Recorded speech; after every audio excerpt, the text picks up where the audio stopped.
Thank you. I'm going to try and sort of fly through this, but I'm a little bit befuddled by the last thing that says, well, we were obviously on constructive notice because we objected. We objected because there was no notice to Pactor coming in.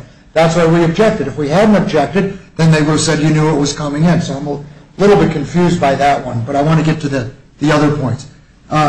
Your Honors talk about, well, the state says that the Harry Smith testimony was cumulative, and they keep bringing up someone named Scott Rosetto and saying Stacy talked to Scott Rosetto. Scott Rosetto did not testify at the trial.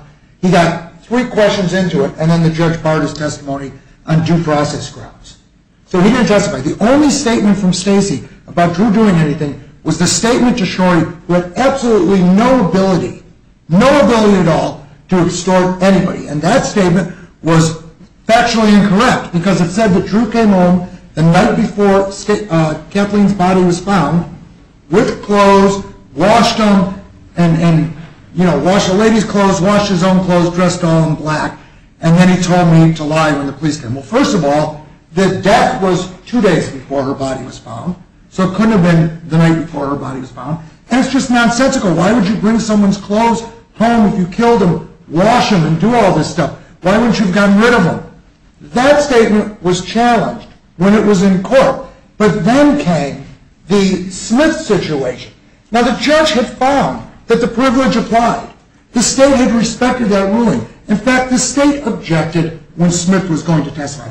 We didn't have to get up and object.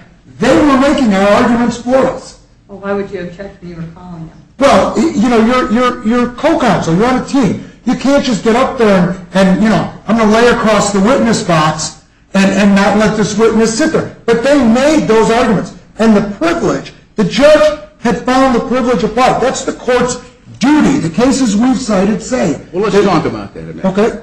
Is the attorney-client privilege, do you think it is designed to protect the client or people that kill the client? I think it's designed to protect the client.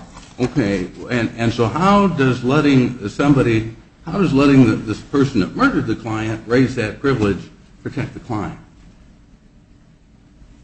I think it's to protect the confidences. Maybe the client didn't want them to know. And you can't. Well, my guess is if I'm dead, I'm not going to object to my lawyer testifying against the guy that killed me. What do you think? But in order to make that initial determination, that's the problem with this. They broke the privilege to make the initial determination that this was more likely than not the guy who killed him. So you're breaching the privilege to reach the result that you want to reach. In other words, the state shouldn't have called him because they knew the privilege existed. The judge should have let him testify at the first hearing because he knew the privilege existed. If we go with the rationale that Your Honor just said, then we've got an ends justifies the means. And we can't do that because then what are we going to say next? Well, they found a kilo of cocaine in the car, so it's okay that they illegally pulled it over. We can't go there. The privilege is very important, and the court has the duty to enforce the privilege, and that applies to everyone. The court is enforcing the privilege for the person. Not Mr. Peterson is not trying to enforce Stacy's privilege. It was brought up in court, and the court said, and we cited federal case law that says that you have a duty and an obligation to do that. And then Smith was called. When Smith was called, did any of those cases involve where there's a forfeiture by wrongdoing? No, they didn't, but that doesn't, the type of proceeding it is, other than being a probate proceeding, shouldn't govern whether or not the privilege applies, because again, then we're in the ends justifies the means. We're going to put the privilege aside because we like the result, or this is the result we want. And who's to say? Forfeiture. It's called forfeiture by wrongdoing. Right. It means you forfeit something because of wrongdoing. But you don't forfeit having a fair hearing.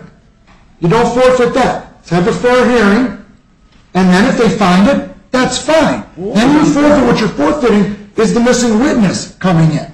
What was unfair to your client about Smith testifying?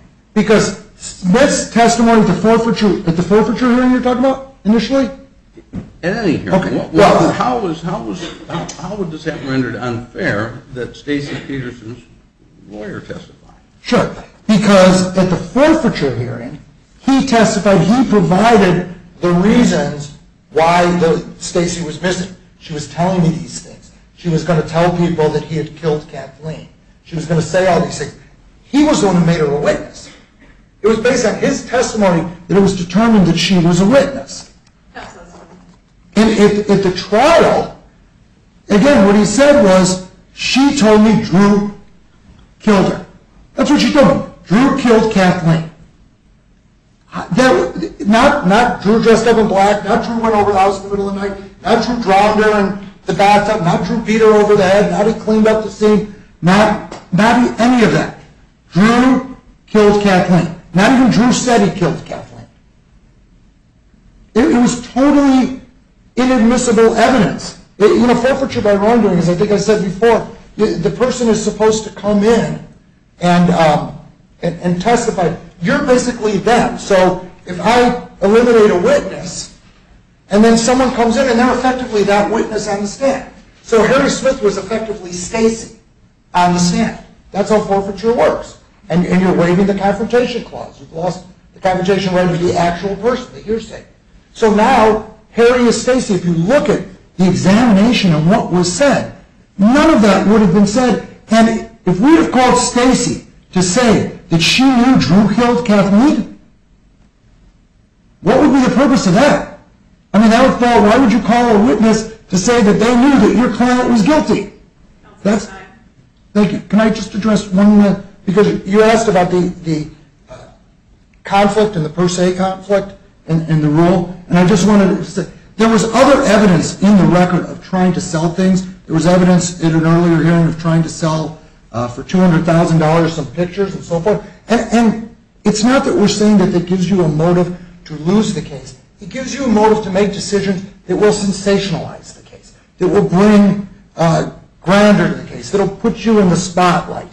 And that's the problem with it. And that's why it's a per se conflict. Any questions? Thank you very much, Mr. Greenberg.